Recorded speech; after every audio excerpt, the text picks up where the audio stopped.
तो dear students, आप सभी को गुड इवनिंग। मैं रमेश चंद्र वर्मा आप सभी का आपके अपने यूट्यूब मंच इंग्लिश विथ आरसी बनावत बहुत बहुत स्वागत करता हूं। डियर स्टूडेंट्स, आज का क्लास आप लोगों को मैं रिकॉर्डेड उपलब्ध करा रहा हूं, लाइव क्लास नहीं चला पा रहा हूं। तो आज आप लोग इस क्लास को पूरा देखिएगा और कमेंट में बताइएगा कि लाइव क्लास बढ़िया है या रिकॉर्डेड क्लास बढ़िया है। तो आज के क्लास में हम लोग सिंटैक्स में जो कल हम लोग रूल्स ऑफ नाउन पढ़ रहे थे, आज के क्लास में रूल्स ऑफ नाउन को जारी रखते हुए हम लोग अगले रूल को पढ़ने वाले हैं। तो आप लोग वीडियो में शुरू से लेकर अंत तक बने रहेंगे और होप करता हूं कि आप चैनल पर अगर नए हैं, अभी तक आप चैनल को सब्सक्राइब नहीं किए हैं तो ज़रूर सब्सक्राइब कर लेंगे। लाइक नहीं किए हैं तो लाइक कर लीजिएगा और शेयर कर दीजिएगा अपने ग्रुप में, जिससे अन्य स्टूडेंट्स को भी ये वीडियो उपलब्ध हो जाए। तो आइए बिना कुछ देरी किए हुए हम लोग अपने क्लास की तरफ चलते हैं और स्टार्ट करते हैं रूल को।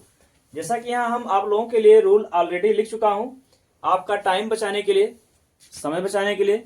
वैसे लाइव सेशन में अगर देखा जाए तो टाइम का थोड़ा इशू रहता है, टाइम ज़्यादा लग जाता है। हाँ, लेकिन आपका डाउट क्लियर हो जाता है लाइव में, ये होता है ना। तो लाइव का मज़ा तो दूसरा ही है और रिकॉर्डेड का मज़ा दूसरा है। लेकिन क्या करूं, मुझे थोड़ा टाइम का अभाव इस समय दिख रहा है, मैं वीडियो उपलब्ध नहीं करा पा रहा हूं। इसके लिए हमें बहुत खेद है, थोड़ा बिजी बहुत ज़्यादा चल रहा हूं और इसी को ध्यान में रखते हुए मैं ये रिकॉर्डेड वीडियो आप लोगों को उपलब्ध करा रहा हूं। शॉर्ट टाइम में ढेर सारा बताने का प्रयास कर रहा हूं। तो आप लोग बने रहिए और वीडियो को शुरू से लेकर अंत तक देखिएगा और कमेंट में बताइएगा कि ये क्लास आपको कैसा लगा। तो आइए देखते हैं। हम लोग 4 रूल नंबर तक पढ़ चुके थे, 4 रूल पिछले क्लास में पढ़ चुके थे। अब 5th रूल है आपका कि कह रहा है कि यदि कलेक्टिव नाउन से सामूहिक रूप का बोध होता है, जो कलेक्टिव नाउन का वर्ड है उससे अगर समूह को दिखाता है तो उसके साथ सिंगुलर वर्ब आएगी। सिंगुलर वर्ब मतलब एक वचन की वर्ब आएगी। और यदि वही कलेक्टिव रूप भिन्न भिन्न रूप में भिन्न भिन्न व्यक्तियों में डिवाइड हो जाए, बट जाए, तो वर्ब जो आएगी वो प्लूरल फॉर्म में आएगी। यही बात हमको ध्यान में रखना है। जैसा कि यहाँ एग्जांपल में लिख रखा हूं already. The committee, committee means होता है समिति। Committee were one on this point, committee were. अब यहाँ पर आपके परीक्षा में जब आएगा तो कहेगा कमिटी वेयर। कमिटी यहाँ पर क्या है? कलेक्टिव नाउन है। जो समिति है, समिति वेयर ना हो करके यहाँ पर वाज होना चाहिए। देखो ये इनकरेक्ट लिखा हुआ है, सेंटेंस आपका इनकरेक्ट है, इसको करेक्ट करना है। तो करेक्ट क्या होगा? द कमिटी वाज, जो कमिटी है, समिति है, was one on this point. समिति इस पॉइंट पर, इस बिंदु पर एक है। बात समझ गए? तो यहां पर वेयर ना होकर के वाज हो जाएगा। कमिटी दोनों जगह है ना, तो कमिटी आपका क्या है? कलेक्टिव नाउन है। कलेक्टिव क्या है? कमिटी कलेक्टिव नाउन है। तो कलेक्टिव नाउन समूह को बता रहा है, तो यहां पर वाज आएगा, वेयर ना करके वाज आएगा। बात समझ गए? अगला सेंटेंस देखो, यहां भी कमिटी था, यहां भी कमिटी है। अब ये कह रहा था कमिटी वाज डिवाइडेड, कमिटी बटा हुआ था, ग्रुप जो था वो बटा हुआ था, ऑन वन पॉइंट, एक ही बिंदु पर जो ग्रुप था वो बटा हुआ था, डिवाइड था। मतलब एकता का, समूह का वो भाव नहीं दिखा रहा है। जो कमिटी था, जो समूह समिति थी, वो डिवाइड हो गई थी। बात समझ गए? तो डिवाइड हो गया इसका मतलब वो प्लूरल फॉर्म में हो गई, अब सिंगुलर नहीं रह गई। जो कमिटी थी, सब लोग कमिटी में एक समूह के रूप में थे तो सिंगुलर थे, लेकिन समूह में ना होकर के वो कमिटी डिवाइड हो गई, बट गई, तो प्लूरल फॉर्म में हो गया। बात समझ गए? तो प्लूरल फॉर्म में हो गया, तब इसके साथ अब वाज नहीं आएगा। तब क्या आएगा? देखो कह रहा है कमिटी वेयर डिवाइडेड, ये सही है, ये भी यहां सही है। देखो यहां पर समूह को दिखा रहा था तो वाज लगा, और ये समूह बट गया तो डिवाइड हो गया तो क्या लगा? वेयर लगा। अंडरस्टैंड? चलिए, ये आपका पहला रूल हो गया। अब नेक्स्ट रूल की तरफ हम लोग बढ़ते हैं। तो डियर स्टूडेंट्स, आगे हम रूल देखेंगे। रूल नंबर 6 है। अब यहां पर क्या है कि कुछ नाउन्स देखने में जो होता है, हमको देखने में प्लूरल लगते हैं, लेकिन वो प्लूरल होते नहीं है वास्तव में। वो सिंगुलर होते हैं, उसमें यस जुड़ा रहता है, देखने में तो लगता है कि प्लूरल है, लेकिन वो सिंगुलर का काम करते हैं। इस बात को हमें ध्यान देना है। जैसे यहां पर देखा, प्लूरल रखते हैं लेकिन इनका प्रयोग सिंगुलर में होता है। कौन कौन वर्ड है? जैसे आपका सिविक्स हो गया, आपका फिजिक्स हो गया। सिविक्स एक सब्जेक्ट है, फिजिक्स और इकोनॉमिक्स, अर्थशास्त्र, मैकेनिक्स और मैथमेटिक्स, न्यूज, इनिंग्स, ऐसे कुछ शब्द हैं, इनको आपको याद रखना होगा। तो इनमें देखो सभी में यस जुड़ा हुआ है ना। सिविक्स है, फिजिक्स है, इकोनॉमिक्स है, मैकेनिक्स है, मैथमेटिक्स है, न्यूज है, इनिंग्स है, और ऐसे कई शब्द हैं जिनके अंत में यस लगा रहता है। देखने में हमको प्लूरल लगता है, लेकिन ये वर्ड अपने आप में सिंगुलर है। बात समझ गए? कोई डाउट तो नहीं है? अब इसको आपको याद रखना होगा। अब देखो यहां पर सिंगुलर जब है तो सेंटेंस में कैसे आएगा? इनकरेक्ट फॉर्म में आएगा। तो कैसे आपको करेक्ट करना होगा? जैसे यहां पर देखो फिजिक्स लिख के इसके आगे हेल्पिंग वर्ब जो यूज किया है ये आर लगा है, जो कि रॉन्ग है। Physics are a difficult subject, are नहीं रहेगा, क्या होगा? करेक्ट फॉर्म इज होगा। क्या होगा? इज होगा। Physics is a difficult subject. समझ में आ गया? आगे देखो, the news of his death, उसके मृत्यु का समाचार, आर नॉट ट्रू, सही नहीं है। अब न्यूज अपने आप में सिंगुलर है, तो यहां पर आर आने की कोई जरूरत नहीं है। आर यहां पर गलत है। तब क्या होना चाहिए? इज होना चाहिए, जो यहां पर इज करेक्ट फॉर्म में लिखा गया है। The news of his death is not true. समझ गए? आगे देखो, द इनिंग्स, इनिंग्स मतलब क्या होता है? पारी। The innings of India, Bharat की पारी, आर वेरी गुड, बहुत अच्छी है। भारत की इनिंग बहुत अच्छी है। तो यहां पर क्या यूज किया है? आर का प्रयोग किया है ना, जो कि आर नहीं रहेगा। समझ गए?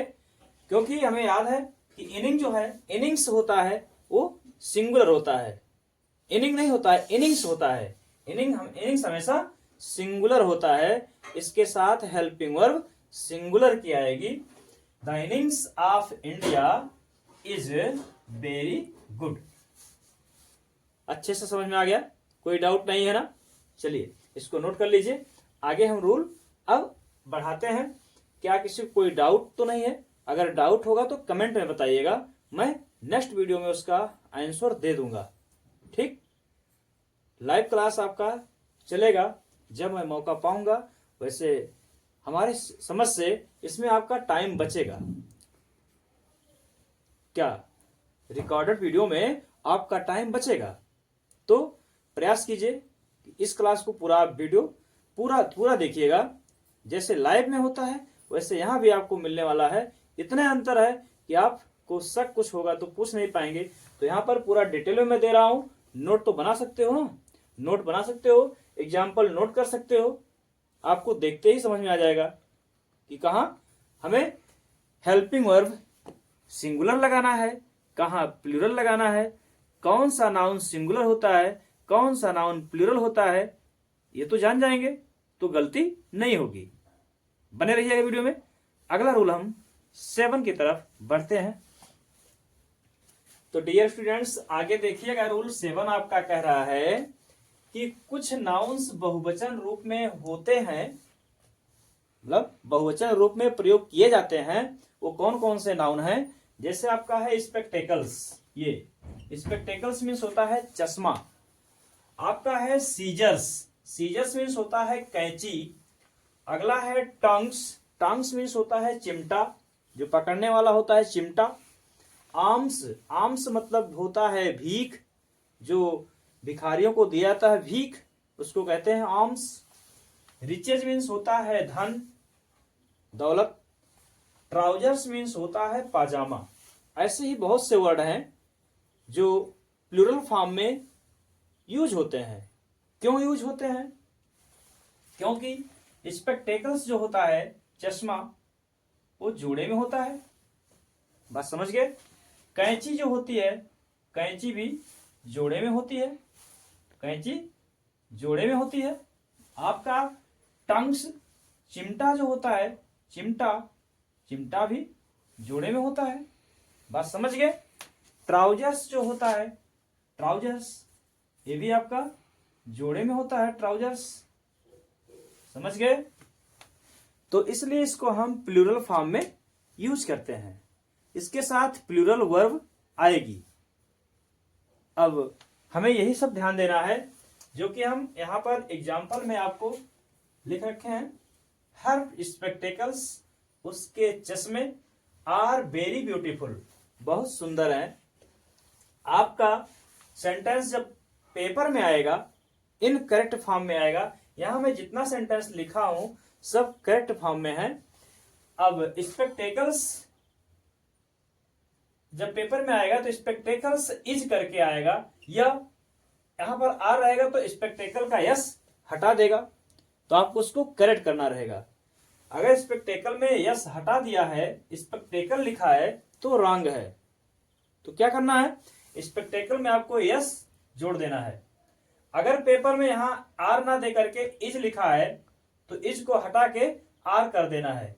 क्यों, आपको पता हो गया, क्योंकि स्पेक्टेकल प्लूरल होता है, सिंगुलर फॉर्म में नहीं होता है। चश्मा तो एक है लेकिन वो जोड़े में होता है, बात समझ गए। इसलिए यहां पर हेल्पिंग वर्ब प्लूरल की आएगी। ऐसे आपका माई सीजर्स, मेरी कैंची, आर वेरी शार्प, मेरी कैंची बहुत तेज है, धारदार है, तो यहां पर आर आया। सीजर में यस अगर हटाया है तो यस आपको ऐड कर देना है, और यहां आर की जगह पर आपको इज, अगर इज लिखा है तो इज की जगह पे आर प्रयोग कर देना है। समझ रहे हैं, कमेंट में जरूर बताइएगा। चैनल पर नए हैं तो सब्सक्राइब कर लीजिएगा, लाइक करना मत भूलिएगा, कमेंट में जरूर बताइएगा कि वीडियो आपको कैसी लग रही है। आगे देखो, आर्म्स वेयर गिवन, भीख दिए जाते हैं टू द बेगर्स, भिखारियों को। तो यहां पर आर्म्स जो होता है वो प्लूरल फॉर्म में होता है, समझ गए। आगे देखो, अगला सेंटेंस आपका रिचेज माने धन, हैव विंग्स, धन के पास पंख होते हैं, समझ गए। अब कह रहा है हिज ट्राउजर्स, ट्राउजर्स उसका पैजामा, वेयर डर्टी, उसके पैजामे गंदे थे। तो यहां पर ट्राउजर्स भी प्लूरल है, इसके साथ प्लूरल वर्ब आई हुई है। तो डियर स्टूडेंट्स, आशा करता हूं कि आपको ये वीडियो बहुत ही अच्छी लगी होगी, ये क्लास आपको एकदम समझ में आ रहा होगा। अगर कोई डाउट हो तो आप कमेंट में इसको जरूर बताइए, और बने रहिए वीडियो में, आपको नेक्स्ट रूल में लेकर आ रहा हूं। तो डियर स्टूडेंट्स देखिएगा, रूल 8 है आपका कि एब्स्ट्रैक्ट और मैटेरियल नाउन्स, क्या एब्स्ट्रैक्ट और मैटेरियल नाउन्स सिंगुलर फॉर्म में ही होते हैं, ये प्लूरल फॉर्म कभी नहीं होता है। एब्स्ट्रैक्ट नाउन जैसे आपका सिंपैथी हो गया, पॉवर्टी हो गया, रिचनेस हो गया, ग्रेटनेस हो गया, एंगर हो गया, एडवाइस हो गया, ये सब एब्स्ट्रैक्ट नाउन की एग्जांपल हैं, कभी भी प्लूरल नहीं होता है। और मैटेरियल नाउन आप लोग जानते हैं, जैसे वाटर हो गया, और मिल्क हो गया, कर्ड हो गया, व्हीट हो गया, राइस हो गया, आयरन हो गया, कॉपर हो गया, प्लास्टिक हो गया, बहुत से ऐसे वर्ड हैं जो मैटेरियल नाउन होते हैं। तो मैटेरियल नाउन कभी प्लूरल नहीं होता है। तो यहीं पर देखो लिखा है, copper, tin, anger, kindness, sympathy, water, milk, rice, wheat, brick, बहुत से ऐसे वर्ड हैं जो एब्स्ट्रैक्ट नाउन और मैटेरियल नाउन की एग्जांपल हैं। तो क्या देखना है आपको, सेंटेंस में अगर दिया हुआ है, जैसे सिंपैथी एक वर्ड है, सिंपैथी एब्स्ट्रैक्ट नाउन है, तो एब्स्ट्रैक्ट नाउन प्लूरल होता ही नहीं है। तो सिंपैथीज यहां लिखा हुआ है और सिंपैथीज को प्लूरल बना दिया, इसके साथ आर लगा दिया जो कि रॉन्ग है। सिंपैथीज नहीं होता है, सिंपैथी होता है। तो अगले में देखो, ये इनकरेक्ट सेंटेंस दिया है, इसको मैं करेक्ट करके क्या लिखा हूं, माई सिंपैथी इज, सिंपैथीज ना होकर के सिंपैथी होगा, और आर ना होके इज होगा, यही ध्यान देना है आपको। बाकी सब करेक्ट है, always with the poor. Next आपका है व्हीट्स, व्हीट्स मतलब गेहूं, आर ग्रोन, गेहूं उगाए जाते हैं इन इंडिया इन ये लार्ज क्वांटिटी, बड़ी मात्रा में। ये सेंटेंस आपका इनकरेक्ट है। अब देखो, व्हीट कभी भी प्लूरल नहीं होगा, क्यों, क्योंकि ये मटेरियल नाउन है, मटेरियल नाउन सिंगुलर में होता है, तो होगा wheat is grown in India in a large quantity. ये सेंटेंस आपका करेक्ट हो जाएगा। अगर पेपर में आया है व्हीट्स लिखा है तो यस हटा देना है, आर लिखा है तो आर को हटा देना है और इज ऐड कर देना है। समझ गए? आगे देखो, अगला सेंटेंस आपका this house is made of bricks and stones. क्या लिखा है? Bricks and stones. तो ब्रिक में यस जोड़ दिया है, ब्रिक आपका मटेरियल नाउन है, और स्टोन, स्टोन में यस जोड़ दिया है, ये भी मटेरियल नाउन है, जो कि रॉन्ग है, रॉन्ग है, इसी को हमें करेक्ट करना है। बाकी सब सही है। दिस हाउस सिंगुलर है, इज इसके अनुसार लगाया सही है। मेड ऑफ बना हुआ है घर किसका? ब्रिक्स एंड स्टोन्स, ईंटों और पत्थरों का। तो ब्रिक्स, ब्रिक एक मटेरियल नाउन है, स्टोन भी मटेरियल नाउन है, तो प्लूरल नहीं बनता है, सिंगुलर रहता है, इसका मतलब यस नहीं जुड़ेगा। यस हटा दीजिए, आपका सही हो जाएगा। बस इतना सा बात आपको ध्यान रखना है। आशा करता हूं कि ये वीडियो आपको बहुत अच्छी लगी होगी, ये क्लास आपको अच्छा लगा होगा, समझ में आया होगा। कमेंट में कर जरूर बताइएगा कि ये क्लास आपको कैसा लगा। नाउन से रिलेटेड कोई संदेह, कोई डाउट होगा तो आप कमेंट करके बताइएगा। चैनल पर नए हैं तो सब्सक्राइब कर लीजिएगा और शेयर कर दीजिएगा अपने अन्य फ्रेंड्स के पास, जिससे उनका भी इस वीडियो से लाभ मिल जाए। तो डियर स्टूडेंट्स, अब इन्हीं सब बातों के साथ अब आपसे मैं नेक्स्ट क्लास में मिलूंगा। तब तक के लिए जय हिंद, Radhe Radhe, take care, sweet dream.